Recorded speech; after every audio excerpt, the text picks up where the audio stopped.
Well, one people, we're back with another episode of the Hoop Genius podcast. But today's show is a bit different. We brought in a special guest. My brother's flown out here to the UK. He's got some big, exciting news. He's a name that a lot of you guys will have heard of over the last few years. My brother Kevin Ware is in the building with us. Thank you for joining us today, bro. Nah, thank you for having me. It's all love. And Laurence, of course, is in the cut as well. Laurence, how you doing? Good to see you guys. I'm just glad to have, this is our first huge basketball player on, so this is big news for me. Yes, sir. It's an honor. It's an honor to have you with us today, man. It's been crazy. This whole year has been a whirlwind of no one really knows what's going on, and no one's expected any of the things that we've expected. But you're now in the UK, and we're gonna get onto that a little bit later on. I first want to talk through your basketball journey. So you were born in the Okay. Bronx, moved to Atlanta. Yep. Talk to me about your journey coming up. How did you first get into hooping? When did you first know that you wanted to be a pro ball player? It was kind of always in my genes to just on the basketball side of things. My dad played. He stopped playing because he had messed his knee up. My uncle Marlon Capers also played. He played here for a while, and that was kind of like always my role model, just trying to follow after him. When I was in New York, like you could say like I sucked, like I got a lot of my Yeah? confidence when I moved down to Atlanta. Yeah, they were just in Atlanta, they're just so much more slower. They're not as fast as guys in New York, got the handles and stuff like that. So I got a lot of my confidence once I moved to Georgia. So what age were you when you made that transition from New York down to Atlanta? I was 14. I was just turned 14. My mom had left us in New York like for a year, said she was going down to find a house and all that stuff. And that following year, I was there, went to Stone Mountain Middle School. After Stone Mountain Middle School, she moved us even further in the country. I hated it, to Rockdale County, and I kind of took off from there, like with all the rankings and everything. Moving over, yeah, like that's it, and that's it's. I think a lot of people in England kind of think of moving house as in like, oh, I'm moving an hour down the road, whereas Yeah. Bronx to Atlanta is a massive move. Like that's basically, it's long distance is what I'm saying. But like, It's a big how did that difference work in out the for you as a vibe as teenager? well. Uprooting, yeah, Yeah, driving it's about 16 hours. Yeah, the flight is like three, and right. it's a huge difference. But I'm kind of thankful. That was one of the best things that ever happened to me. I didn't know how big basketball was in the state of Georgia until I got there, and literally like after a year, I was starting to get ranked and all these recruiters and people looking at me. So I was real appreciative of everything. You thrived as soon as you went down there. Yeah, as soon as I went, I mean, like in New York, like I played for Team Next, I played for Metro Hawks, and I was just like all the other guys. Like everybody was good, but I guess my like athleticism and game like started to show like different when I moved to Georgia because it was a whole different vibe. So after you were in Atlanta and you were growing your game and getting better and better as a player, have you been back to New York to flex on the Dons there that you played against before? When you said that you sucked when you were playing in New York, did you have to go back and show them the levels a few years later? Because I know coming out of high school, you were a four-star recruit. You were on the top of the list for a lot of colleges. Did you go back and flex on some of the guys that you used to play with in New York? Nah, not flex, but definitely playing those summer tournaments like IS8 and Rumble in the Bronx. And I go back to our hood day and we play in a tournament. I kill all the older guys that used to kill me. Like it felt good just being home and playing. I love playing basketball. Like when I had got my injury, that was the worst shit that probably ever happened to me. Honestly, I've always had basketball. Yeah, man. I think everyone saw that, and that was a moment really where the whole world, kind of the basketball community, at least stood still, and was like, "Holy shit!" Like, wow. Nah, for When sure. when that happened, I'm sorry we're y'all gonna had get to see onto that. that. Yeah, no. We're gonna get onto that in a sec. But before we get to that, I want to talk. Tell us a little bit about the recruiting process for college, and some of the colleges that were after you, and why you decided to go with Louisville. Well, originally I was going to only Tennessee. Like I thought Bruce Pearl was the best coach that ever coached basketball. I went down there for a visit, and everything was just perfect. I was gonna come in with guys like Chris Jones, Adonis Thomas, like a lot of other high profile recruits, and they kind of got into a pickle, and their coaching staff got fired. So they had opened my recruitment back up, and I was basically choosing from like Alabama, Florida, like UGA, like a lot of SEC schools that wasn't too far from Georgia because that's where my family was. But when I had sat down with Rick Pitino and went to the campus, well, matter of fact, he came. It's a funny story because I was in Panama City like for our spring break, and the whole ride back, I just got like the worst hangover. But like as soon as I got like to Georgia, like the hangover was gone. Like I got him at my house with one of the assistant coaches, and like it just clicked. You know, I went down for the visit, and it was like, yeah, I want to play here. This is probably the UK U of L rivalry. They told me about all that stuff, and it was a big deal. You know. How did you see yourself at that time as a basketball player? Like, did you, because obviously there's all the ranking and, you know, everyone's trying to work out where exactly they fit in the system. What did you think about your own game at that time? I thought I had a long way to go, honestly. I know I was real athletic. I know I could pass the ball like really well to be a big guard, but I knew like I was lacking that consistent jump shot. And once I started to make that shot, like everything kind of changed. With Rick Pitino and that whole Louisville recruiting process. Now, I'm not trying to hot anyone up. I'm not trying to do the snitching thing, but you know, there's a Drake bar where he goes, you know, he's talking about his young G's. He goes, Rick Pitino, I take him to strip clubs and casinos. Is it really lit like that, or is that just the rappers exaggerating about Rick's reputation? Hey man, if Drake said it, it got to be some kind of truth to it. I don't know what kind of I don't know what kind of time he had with Rick, but it's a good time in Louisville, man. That's all I can really say. Yeah, man. I said, oh, you guys had a talented team. You know, some of the guys you played with while you were at Louisville, a lot of them are in the league now, or some of them are in the league now. Yeah, You know, Montrezl Harrell was a massive prospect who you had, was it your second year in when he joined the squad? yeah. Gorgie Jang, Terry Rozier as well. You know, how does it feel for you now watching those guys in the league doing what they do? Man, I'm always proud. Like I got so many different friends in the league, even friends from New York still. It's just a blessing, you know what I'm saying? Guys work so hard to be able to get to that position. It's kind of like you just have to respect it. You can never hate on another man for you not being there. He put that same amount of energy you did, you know, but everything happens for a reason, I kind of feel like. A lot of those guys work really hard. Like a lot, even Peyton Siva, I know he's still playing with Albert Berlin. Russ Yeah. Smith, he averaged like 62 in China, something crazy like that. Like, there's Yeah. just a lot of guys put a lot of work in. Payton had a Do you huge game still the other keep day as tracks on well. those guys? Yeah, of course. Me and Peyton play a game all the time together. Montrez talk all the time. Shane Bohannon. Rush is still like my big brother. You know, all those guys are good people. Wayne Blackshear, Fat Wayne. You know, that's my guy. Which of those guys was kind of the throughout the college process? Because we see a lot of guys come into college as massive recruits out of high school, and you know when they get to college or sometimes when they get to the league, they don't live up to the expectation. But which of those guys did you see improve the most during your time at Louisville? Montrez, by far. You know, Montrez was just always been a dog. But once he got that proper coaching from Rick, and then it carried on to when he was in the G League for I think like a year or two, and then moved up to the Houston Rockets, he made a lot of strides. Like I remember Montrez could barely dribble the ball. You know, it was just throw it down to him and he gonna dunk it kind of a thing. But you see how he plays now, he's just a beast. He's a beast. He's a beast right now, and we got to talk about the Clippers and all that in a sec. But you know, it's a sad subject, and I don't like talking about injuries, but I feel like it's something that we have to touch on because it's had such an impact on your career. And more than Yeah. anything, when you know, I was talking to some people, I was telling them about we got this interview set up today.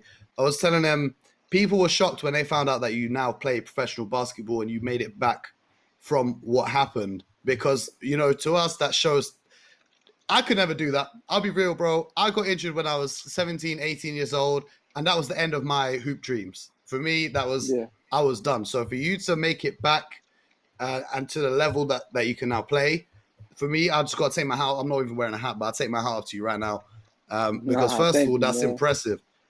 But you know, Laurence, you saw that injury. I'm pretty sure we were all Yeah. watching the game live. It was up against Duke in a tournament. What was your reaction from a fan perspective when you saw that happen?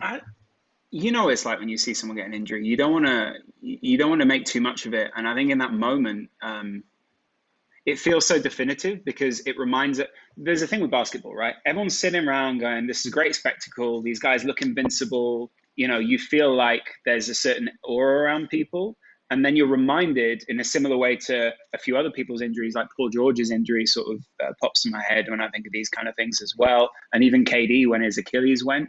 You're reminded these Yeah. people are humans. And in that moment, like your perspective on the game changes. You don't want to watch anyone play on. I don't think your teammates want to play on at all. And I guess there's a few questions that come off the back of that, but like it does feel weird when you watch someone else get injured, especially when it's a basketball player. I think athletes, we expect just to be invincible. And in that moment, you're reminded they're not. And for Kevin, like the play in which you were injured, I don't know if you want to talk about it too much, but I feel I have to ask you anyway. It wasn't a play, you know, some guys get injured when they're trying to dunk over someone and they come rush to the floor, but the play that you were making right there was you do that hundreds of times a day anyway, closing out on shots and, you know, just normal jumping. Can you remember that moment, like just before? Did anything feel weird when you took off from the ground before you landed? What was that like in the moment? Like you said, like that was like one of my strongest points, like blocking shots. So like I maybe had like 20 or 25 block shots, like how I was trying to do on that one play. But from what I was told, well, from what I remember, it was Shane Behanna's fault only because he messed up the rotation. So he kind of like gave me almost like a shrug just to like go to contested shot. So like as he did that, I kind of felt like I jumped a lot higher than normally I would. And even when I jumped, like I kind of even tipped the ball. Like he shot it so high, but I still Yeah. almost tipped it. And when I came down, I didn't know what happened. I'm just looking back at the rim to see if it went in, and then I see everybody like tripping out, and I'm just laying on the floor like, what the fuck is going on? And I look down at my leg, So and it's just like in two pieces, you know. So Yeah. honestly, it was a freak accident. Like that's the best way I could truly think of it. I can't even like, I don't even know what to say still to this it day. was You know, I have no explanation for it. it was like as you said, a freak accident. But in the moment, you know, you're on the big stage. It's an important game. You've contested a shot, and you're a hooper. So your only focus is, did that shot go in? You know, who's got the Right. rebound? We're going to push in transition. Did you not know that you were injured until you looked at your leg? Because I've had injuries before where I don't know I'm injured till I see it, and then I'm like, oh my god, my ankle snapped. But with your Adrenaline leg, in that Yeah, I moment. obviously didn't that was. know. Yeah. Yeah, I had no idea. And I kind of jumped and then I laid down, and everybody on my bench was like kind of in front of me, so they kind of like jumped back and was like, "Oh," like freaked out. And then I looked down at my leg and I saw that it was broke. Yeah. did the pain then kick in when you saw it, or were you still in a state of shock? Nah, that's how I know it's some form of higher power in the world because I didn't feel any pain from the moment it happened to when I was riding in the ambulance to when they did the complete surgery. You know, like it was no pain. They say like I maybe went in shock, but I was like I was too calm to be going in shock. You know, I was still talking to my teammates and stuff, just telling them, "Fuck, I'm hurt. It's all right. Just win the game." You know, that was really the more important thing for me. Because that would have just been another, or it's just another injury. Now y'all lost, and ain't nobody gonna be talking about y'all anyway. So my first instinct was, all right, let's just get these guys calm, tell them chill, win the game. And I think they ended up being duped by like 20 or something like that game. They represented. They represented for you, Yeah, bro. for sure. You, Yeah. you know, what was going through your head as you were in the ambulance on the way to the hospital? Were you thinking, because you know you were legit when you were playing there at Louisville, you had, you know, high prospects, and having had such a bad injury happen to you on such a big stage where the world's seen it now, what were the thoughts that were going through your head? Were you thinking about the future and how things were going to pan out, or were you just there in the moment? What was the thought process, and what was going through your mind? Man, I ain't gonna lie. The only thing that was going through my head was like, damn, Ken, we ain't gonna get drafted now. Because I had just like I was playing my best basketball. Like when tournament started, from the Big East tournament to up to that game, like I was just starting to peak on the boards and like first round and all that stuff. And then like this just pushed everything back. So to this day, like to people ever ask like, do I regret it and blase blase? But nah, only thing I ever regret is not getting drafted that year. That's truly it. It That takes must as be. much mental, yeah, as it does physical Yeah, to recover yeah, from that sort of an injury, doesn't it? yeah. Way more mental because it was at times where I had a girlfriend at the time, so she was a great help Uh-huh. and all that stuff. But I couldn't get up to go pee. I couldn't get up to go use the bathroom. I couldn't just go get some food or go do my regular routine and stuff. And that more so was more frustrating for me because I'm just like a real independent person. So not being able to just move on Mm. my own, I always have to rely on someone. That kind of bothered me for a bit, And I liked when everything kind of calmed down and everybody wasn't trying to figure out what was going on with Kevin for a while. When we did finally win it, it just kind of calmed down a bit. You you went and watched from the stands or from the bench when Louisville won that tournament, or was that the following Yeah, year? crazy thing was it was in Atlanta, the Final Four. So we played Duke in Yeah, the Elite Eight, and then it was straight to like my hometown, and like I was pissed about that. Like, man, if I wanted to play anywhere, it'd be here, so all my friends could see and stuff like that. But I was just truly happy they won. We beat Wichita, had Frank Van Fleet at the time, and then we had played Trey Burke in the championship, Tim Hardaway. And those are hella good guys. Like I know how big they are. Well, not Trey and Tim. Tim's okay with the Mavs, but I know real ones Frank's know. doing great in Toronto. Yeah, he's doing great in Toronto.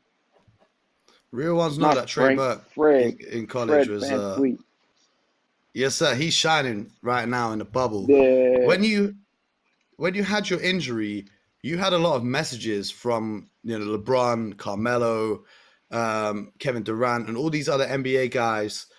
And I think the biggest one was Kobe Bryant. Am I right in thinking that you and Kobe had a bet back in 2013 about who could recover first from their injury? yeah, we did. I got my rest in peace, Kobe. Of course. I had spoke to him briefly. I want to say Rick kind of set the conversation up, but we had spoke briefly, and I'm like, damn, I'm in bed with Kobe. Of course, I'm gonna win this bet. I gotta win this bet. Get Kobe to a game. Sadly, it never happened, but just even having that with him, that whole situation, it was amazing. How much of the motivating factor was the messages from those? Because not everyone would get that level of respect from these top level guys. We're talking about Hall of Fame players, some of the best players to ever play basketball. They're hitting you up and wishing you their support. There's a lot of guys out here who unfortunately get injured, but most of the world doesn't even realize. So it plays a testament to the potential that they saw in you and the greatness of your game. How much did that play in the factor of when you're working your way back, trying to walk again, trying to run again, trying to get back in the weight room, trying to, put on weight, trying to get comfortable playing again? How much of a motivating factor was that in your mind? It was all the motivation I needed, honestly. I always tell everybody, like, I had no real time to just dwell and be sad for myself. Oh, you're injured. Like, I was always just getting more motivation, and that kind of pushed me, I guess, to even recovering in 6 months. Because a lot of people said I was supposed to cover, well, the doctor told me I was supposed to cover for at least 8 to 9 months, but I was ready to go in 6 months. I just put it in my head, like, but this is what you want to do, so you got to work extra hard. What did you see as in the goal? It was the goal in your head when you were recovering. Were you looking to get back to where you were before, or like what was your expectation when you during recovery?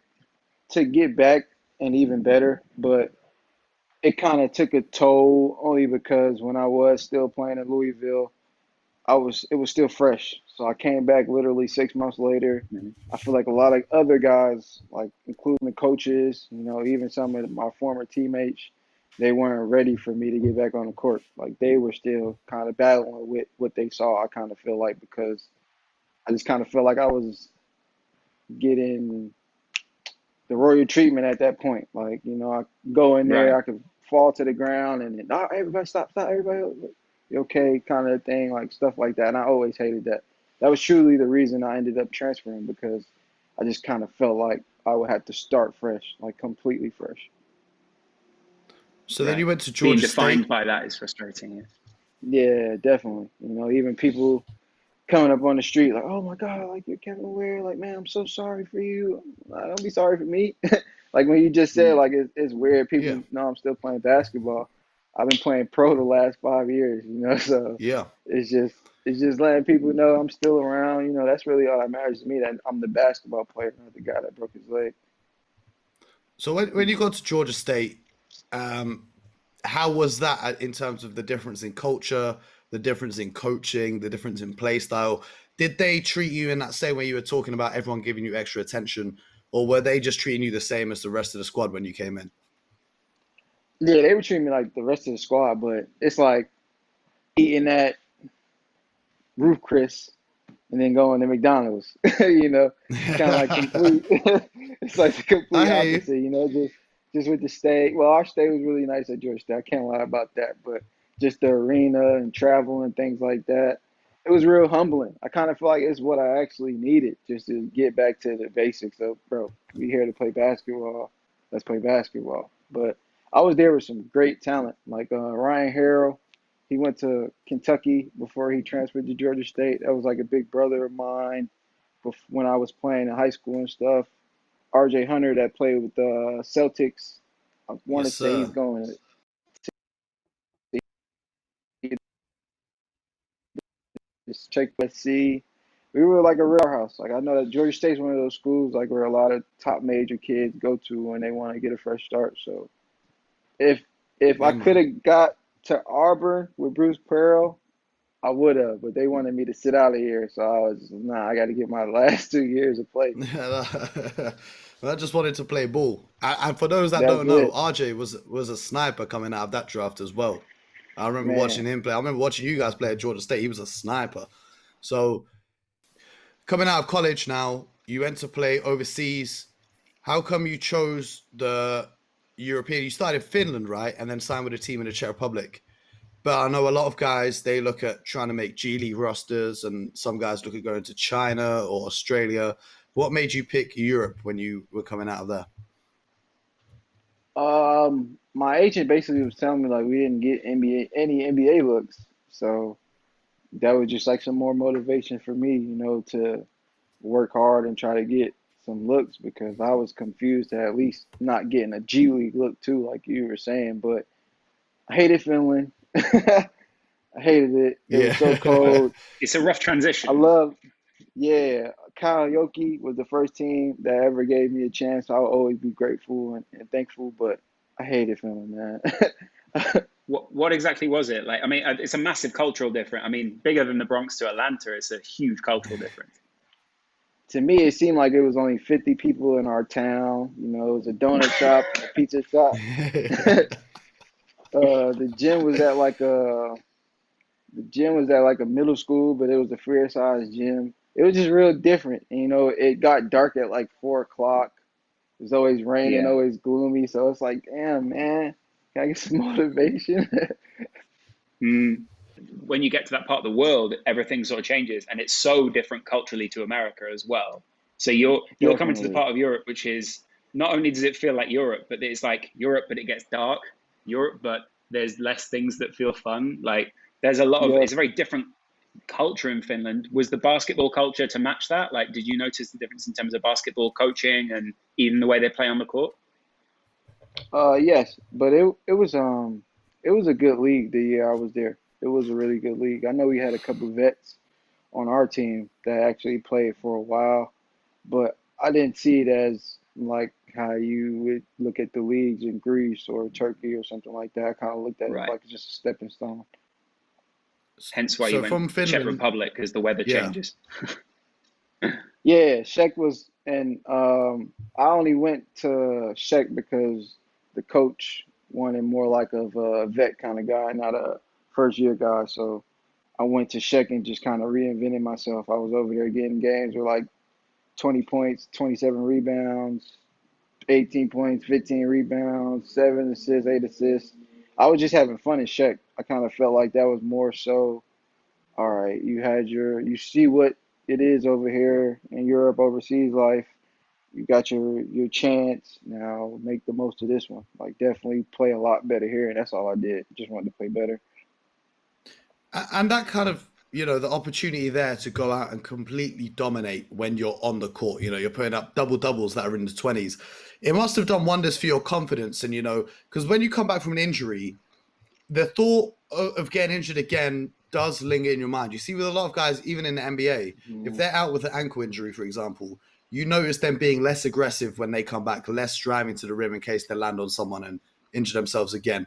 When you were getting back playing, do you think it helped you a lot by being in those European leagues where you could come out and absolutely be a dominant force so you didn't have to worry about getting injured again? Or is that still something that played in your mind? I want to say I just got over the thought of being injured again after I worked on my leg so much. Like it was just so much work I had to put into actually getting back that when it was time to go, I was just full on. Like I was thinking like I was my old self, even if I wasn't 100% there yet. I just kind of felt like, what's the worst that could happen? They say they got this metal rod in my leg. It's basically making my leg stronger than what it already was. So I'm basically like bionic, man. That's how I used to think. So I was just up, bouncing, just trying to, do the stuff I was doing before. And I kind of see like as the years kept going and the summer grinding and workouts, I did start to feel like myself again. So then from the Czech Republic, you went over to Greece. What was that Greek league Yeah. like? Because now tons of scouts are looking at the Greek league. Since Giannis came out, all the NBA scouts I know, they've suddenly added the Greek league to like the top of their scouting reports of where they need to go and watch Right. players play. What was that league like for you when you were playing there? No, the competition was like one of the best. I remember we played Panathinaikos and got smacked. I was like, okay, yeah, it's the real But, deal over but what here. about the But fans even there? like, The Panathinaikos fans? man, crazy, crazy. Like that's like when you experience like Europe fans, like the real crazy fight, lighting stuff in the fans, not in the fans, but in the crowd, and people Yeah, yelling and screaming and drinking and smoking and throwing smoke bugs on you, all kind of crazy stuff, man. yeah. And I mean, so, and did you just notice the difference in Greece as well? So the European culture is very evident in Greece, and the food is quite different. I'm guessing you notice the difference everywhere with the food. Yeah, the Greek food was really good though. They had like a lot of different meats Hmm. and stuff like that. But man, with me with food, I'm eat whatever's good. I don't care what you say it is. If it's good, I'm eating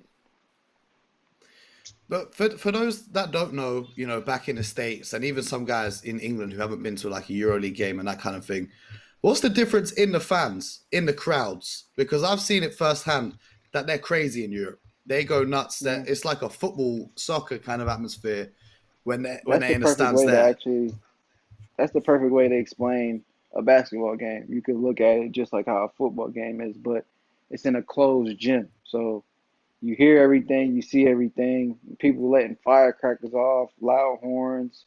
It's a real experience. Like I played in Turkey, like for the Jordan national team, and they had some crazy fans there. But I would say like if I gotta put like a number one on fans so far, it'd definitely be Greece, like by far. Have you been to any like other sporting occasions while you've been over? Have you been to see any football? Have you been to any other stuff? Nah, but I hope they open the soccer matches back. My bad, football matches back up so I could go watch Chelsea, man. That's my He's team already right got it. there. Yes, yes, That's yes. my Now we're team Right. right talking, there. my Mo's brother. got a sexual hookup for you then, and My you're brother, I will perfect. take you to Stamford Bridge whenever you're ready. When the games are back, you just let me Yeah, know, and we are man. there, bro.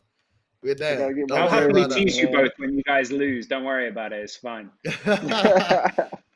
Laurence, the Liverpool fan, so he's gassed right now because it's been 20 Cheers. years that he's been suffering. We've been bannering him for the last 20 years, so he's Yeah, happy now. Liverpool. 30 years. Yeah, yeah, Yeah. yeah. But you left Europe and then you went to sign in London, but not London, UK. You were in Canada with the London Lightning. What was that? Because that must be like almost similar to coming back home. Because Canada and America quite similar, or what's your take on that in terms of the Oh no, basketball play very style of similar. play? Yeah. Yeah, How very did you similar. You find know, they the got go for it, man? my Sorry. the agent I had at the time. I just told him I wanted to stay closer to home because I had just had a son. And Congratulations. my whole thing was, yeah, thank you. If I could get back, like whenever we get breaks, it'd be a lot quicker ride being in Canada than it'd be in wherever I was overseas, you know. So I was thankful that I got the chance to go home and see him born and everything like that. And I met like a lot of cool guys over there in Canada, like really good relationship wise. So my guy Xavier Moon actually just won the CEBL MVP back to back years and another championship Sunday. So shout out to my man X too. Whole squad winning. I've got a question actually. Laurence has just had a son as well. So, Okay. last season in the finals, Fred VanVleet really broke out and started playing well. And a lot of people said it's because his child was just born just before the finals. And I've got a lot of friends who play rugby, and in rugby they have this thing called dad strength.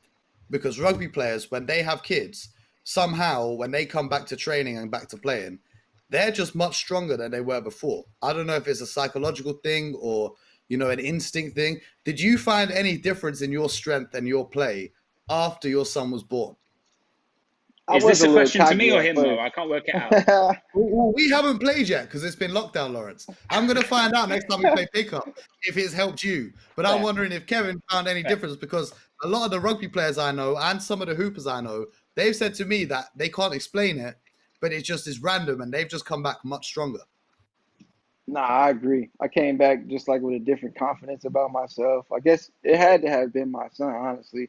Just thinking like, all right, bro, you got to get some film for him. You can't just have him out here looking at these regular games no more, man. You gotta definitely put on now. That was my thought process, and I definitely just felt like a different confidence about myself. Like I felt more like a man, like established kind of. Laurence is going to come and drop 50 next time we play pickup now. Wow, yeah, but I mean that's what I was doing before, so I'll be dropping 60 now. Like, do you feel so? You moved over to England now. Do you feel that distance, or are you bringing your family over here at different points? Yeah, I am gonna bring my son and my wife over at some point. But my uncle Marlon Capers, he lives out here. He has a wife and a child here, so he stays in Southampton, about I think it's like 2 hours from me. And he was just saying every chance he get, he's gonna come up.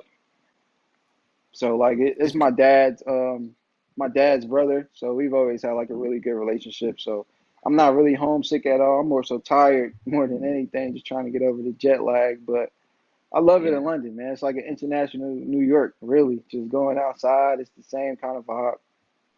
For those guys at home who didn't know, I don't know if this podcast is going to be out before or after they announce this, but the reason why Kevin is here, I don't know if you want to introduce yourself, Kevin. You want to tell the people who you're playing for and what you're doing this season? Yeah, man. I'm playing for the powerhouse this season, man. The London Lions. We loaded. I think, where's the soundboard? Laurence, where's the soundboard? We need to get some round of applause. I need that. You get bucket. We'll edit that in. We'll edit the applause in after we finish. But no, that's dope. Bro, how are you feeling about signing with the London Lions, and what made you want to sign with this club?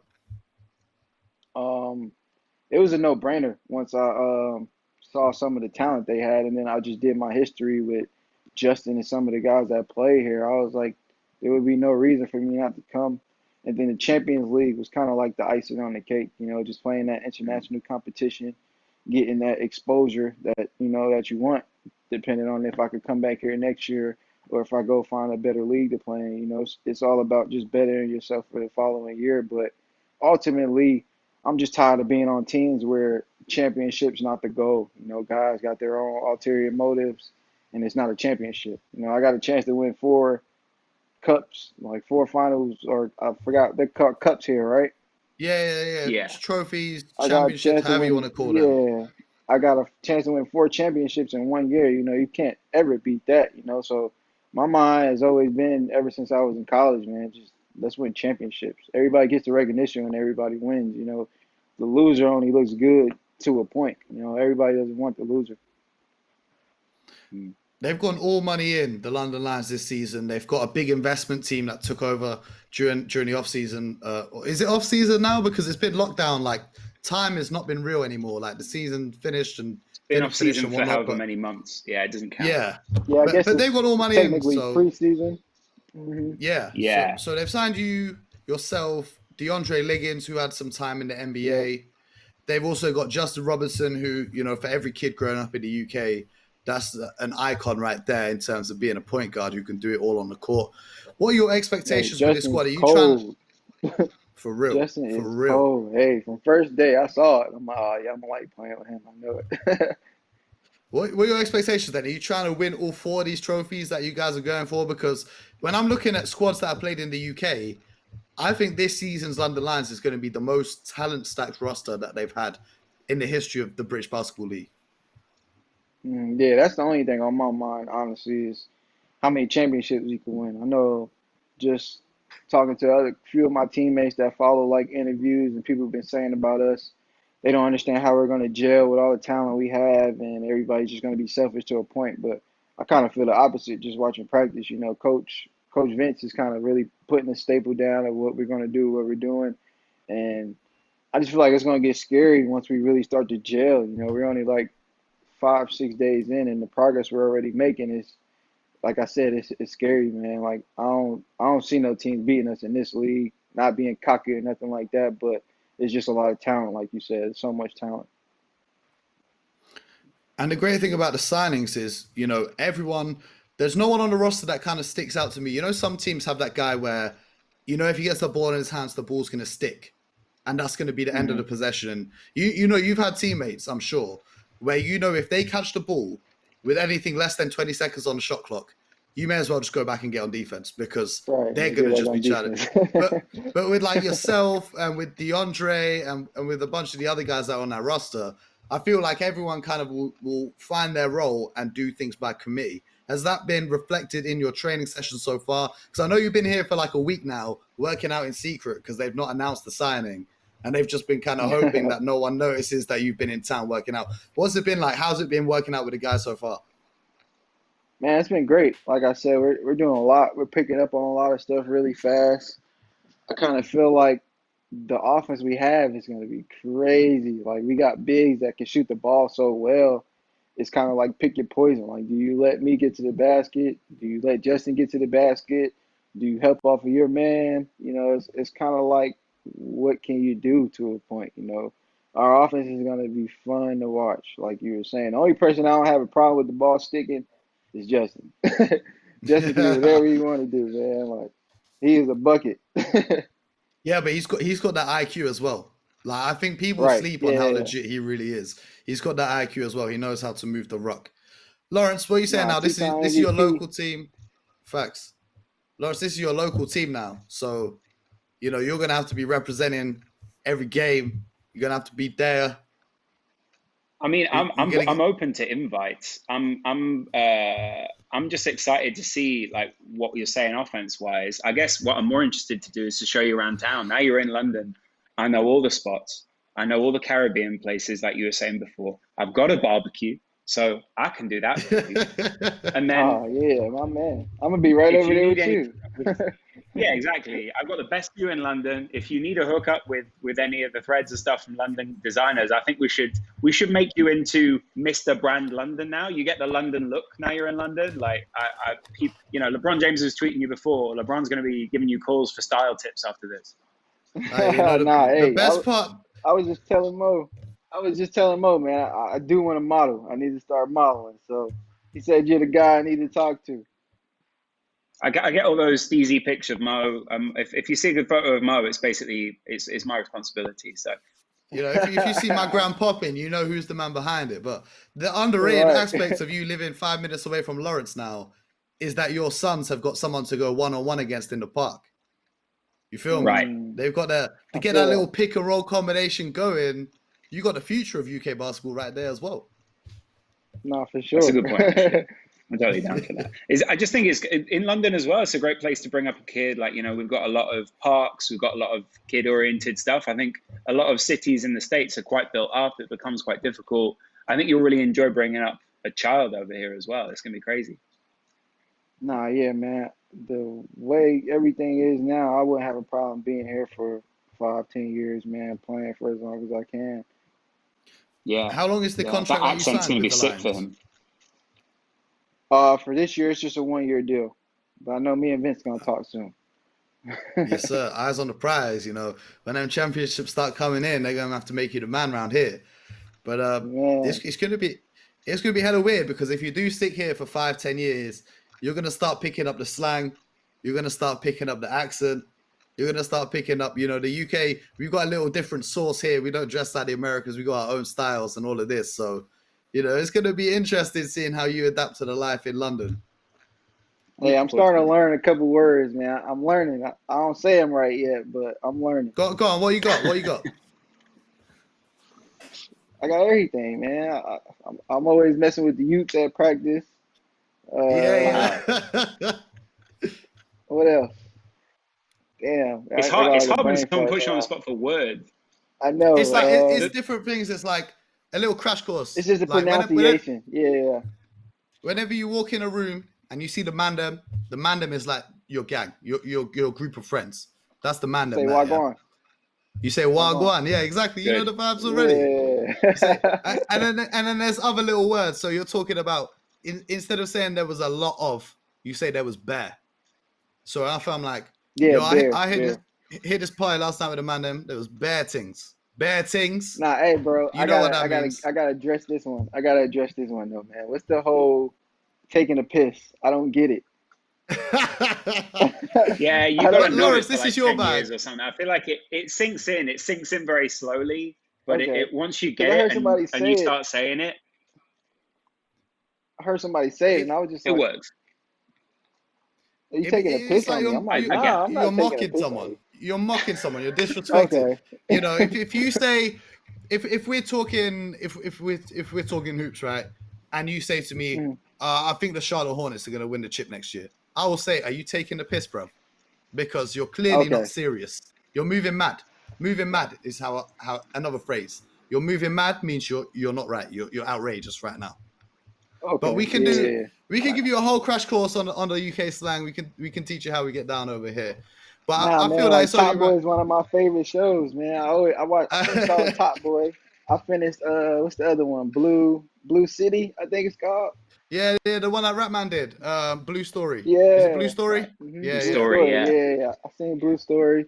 I'm a little big on certain artists over here like Pressa and a couple guys, Yeah, Dave. I was gonna Nice. ask. I I like a was gonna few ask guys. which artist are you rocking with? What I you like been Dave bumping? What's the been on your most right playlist? now. Dave. Yeah, right now I gotta go. I'm gonna probably as soon as we get off the phone, turn my game on and put like the drill playlist on so I can learn some more. But Drill. You're up with the Dave's cold. drill. Yeah, Dave's cold, I man. I gotta like put you on to some guys, man. Stretton. Like I'm that's my favorite song. Yeah, Streatham in South representing for the ends, but I'm gonna put you on to some guys. I'm gonna send you some playlists after this. I'm gonna get you Yeah, for right with sure. I the do. music around here, bro. With the music, and then we start hitting some shows when things get popping again and the lockdown is over because it's gonna be a wave, bro. You're gonna love living in the UK. I think it's a dope signing for the London Lions. It's great to have a talent like yourself over here. More than anything, it's great to see you bounce back from everything that's happened throughout your journey so far and be playing in the Basketball Champions League. That's not no small. Here we say that's not a joke thing, bruv. That's not a joke thing. Right. That's major. You get me? So, full credit to you. But I feel that it's only right now. You guys are still getting ready for your season. I feel like we got to talk a little bit about this bubble that's going on in Orlando. Because I know you know a lot of the guys that are playing there. We need to get some of your insight. Laurence, what's the first question that springs to mind for you?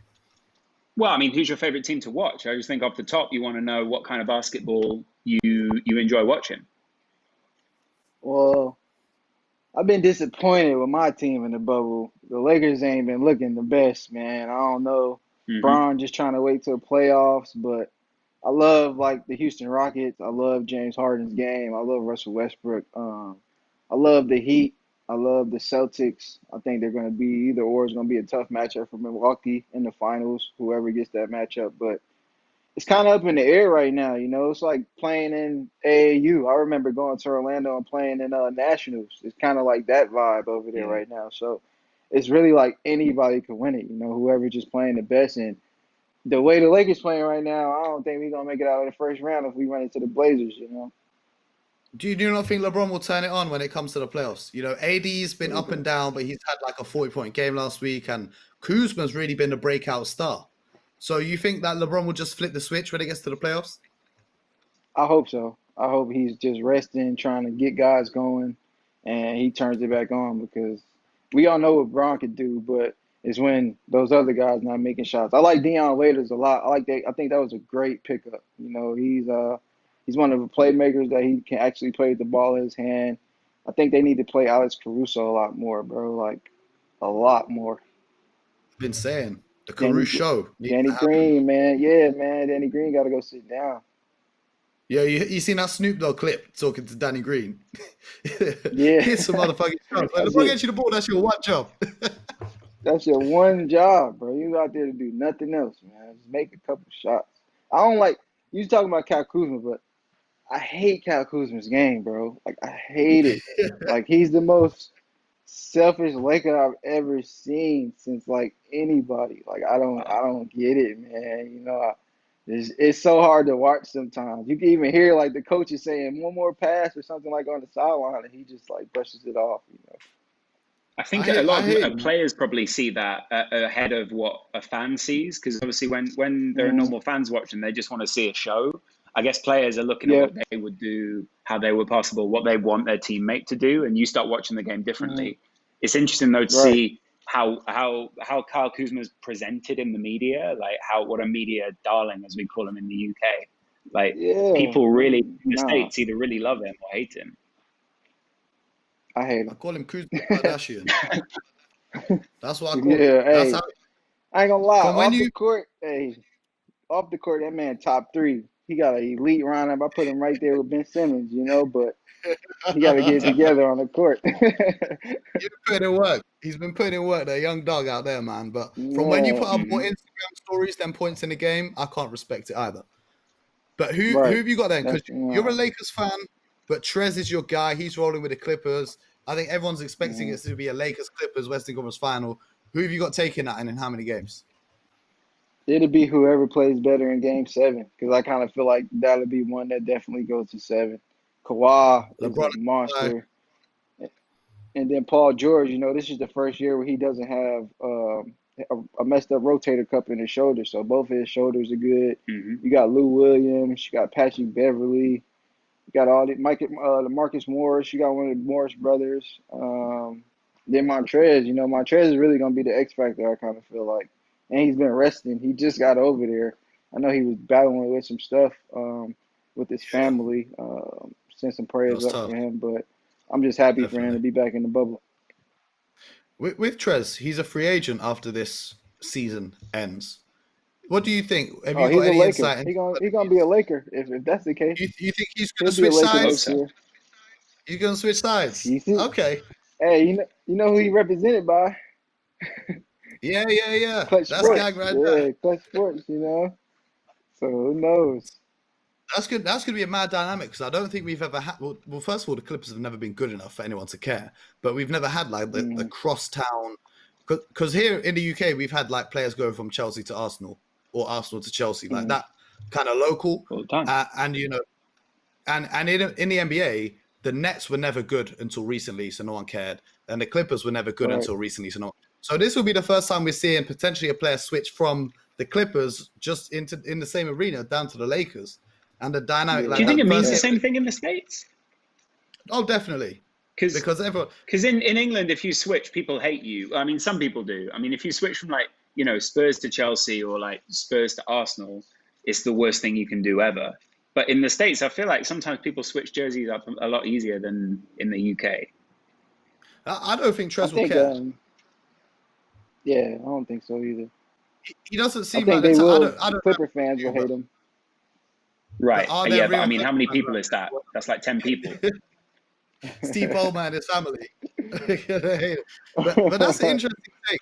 That's an interesting take. What do you think about Terry Rozier becoming the man in Charlotte, trying to replace Kemba Walker and kind of getting outshone by Devontae Graham? What's your take on how he can get things going?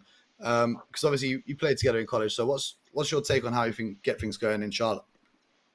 I think Sherry's gonna have a big year. I know he's been training a lot this off season, just from watching his story and talking to him a little bit. He's a dog though. Like he's another one of those guys that can really get going. You know, I kind of feel like this was his fill it out year. just seeing exactly what's what. You know, they don't have the best team, but they do got talent.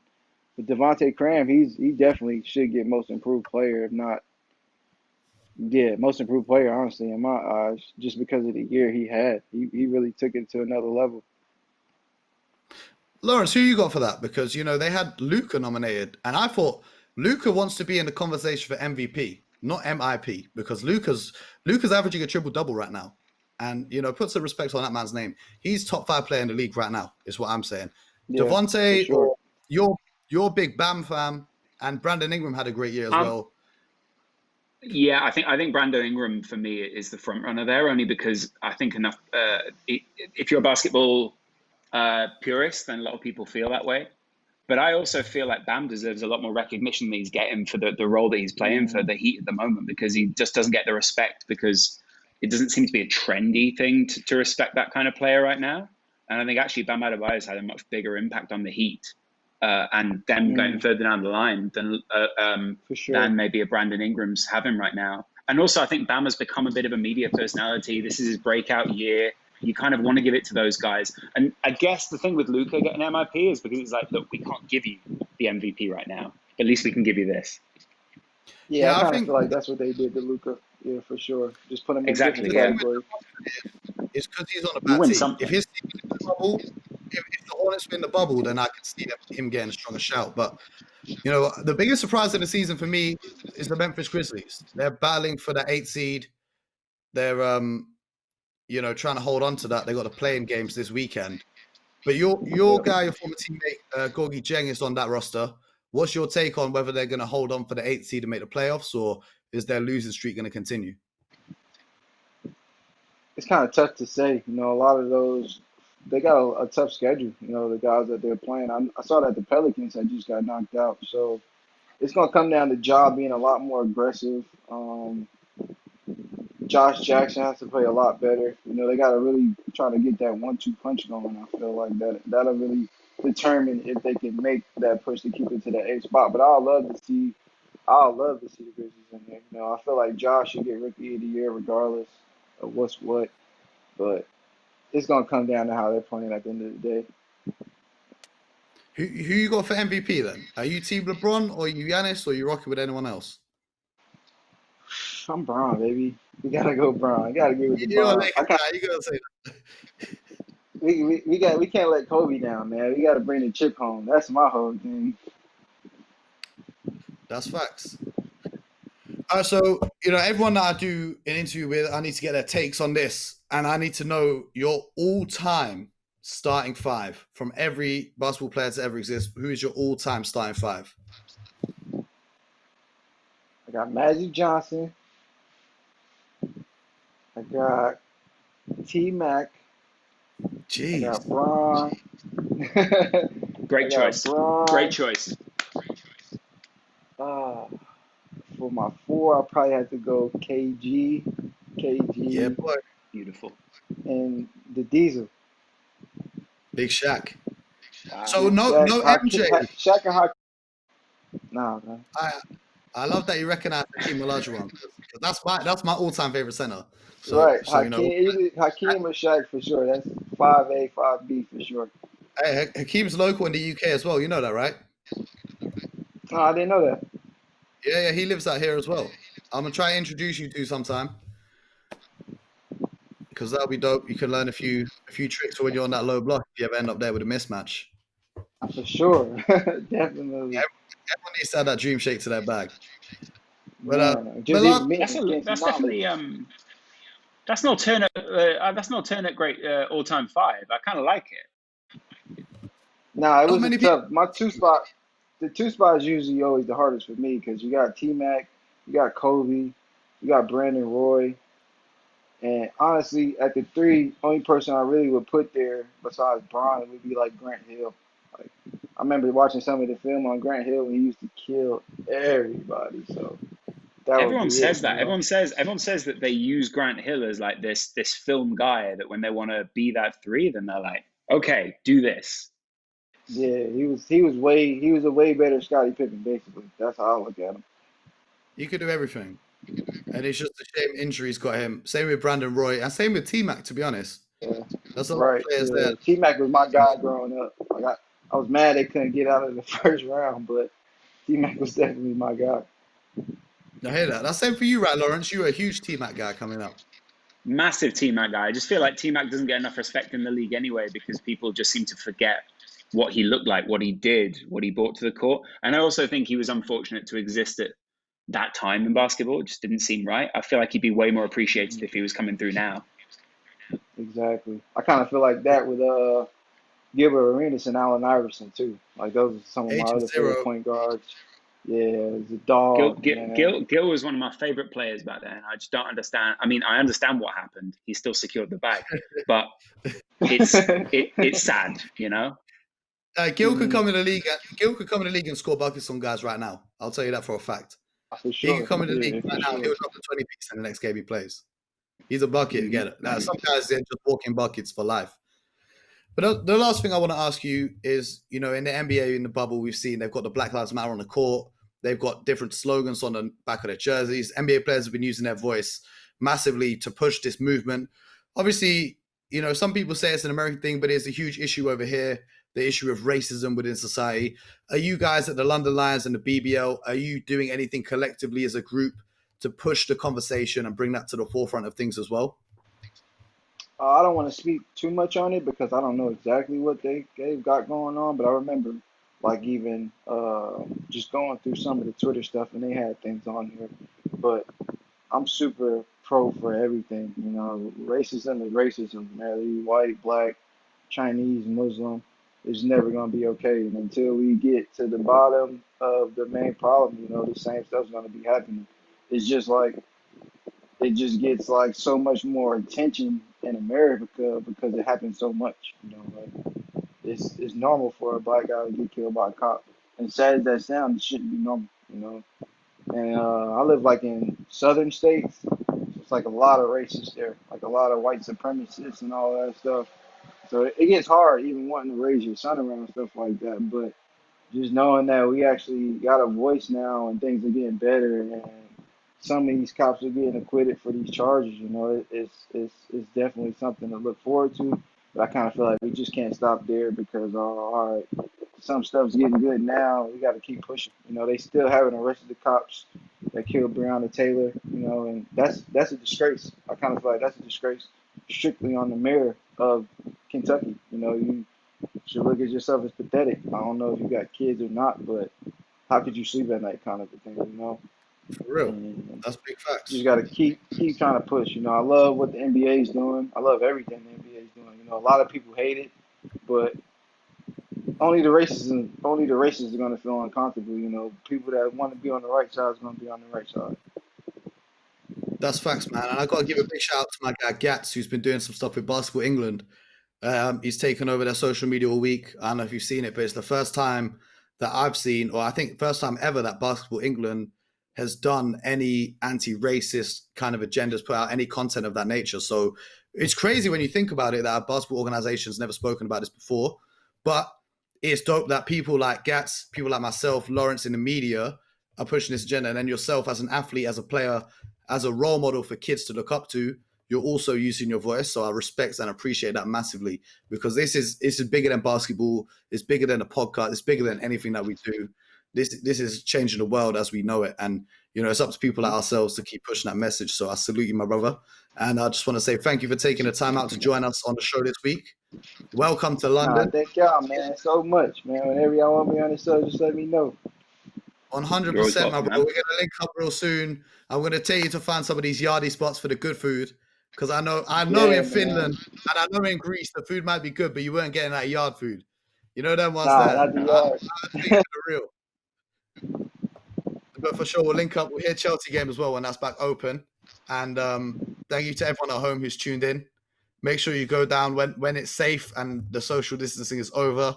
When it's safe, go down and check out Kevin and the London Lions because they're due to have a massive, massive season. They're in the Basketball Champions League. They're the favourites for the BBL. They're going to be firing on all cylinders. They've got, Kevin's a huge talent, a huge addition. They've signed, Liggins, as I mentioned, former NBA player. They've got Justin, best point guard in the country. And, I'm hearing rumors that they might even have another guy on the way to join you guys. So keep locked for all of that. I know you can't say too much. Can't say too much. It's exciting times, so make sure you guys get down there. Thank you guys for tuning in. If you enjoyed this episode, make sure you leave us a review. Show some love in the comments down below. Follow Kevin. Kevin, where can they find you on the social media? Or are you not trying to be bait like that on the social? Because I know it's not for everyone. You got anywhere that the people can reach you and follow your stuff? My Instagram is Twitter is Ware, WAYUPWARE. And that's all I'm on. Nothing else. Anything else is a fake account. Yes, sir. No TikToks for you now. That's a great handle. Nah, hell no. Chinese, they say the Chinese, they watch all our stuff on TikTok, so that's why I never got a TikTok. I know. They be watching everything. Laurence, my brother, thank you as always for doing this show with me. It's been Good a chat pleasure. to you guys. Thank you. You guys know where to find Laurence. Follow the Hoop Genius stuff, the YouTube. This episode is going to be up on the YouTube as well. If you want to see us while we talk, if not, listen to the audio on the podcast, leave a review, like I said. And, you guys stay safe at home. Keep doing your thing. Keep following and supporting the movement. But most importantly, get buckets.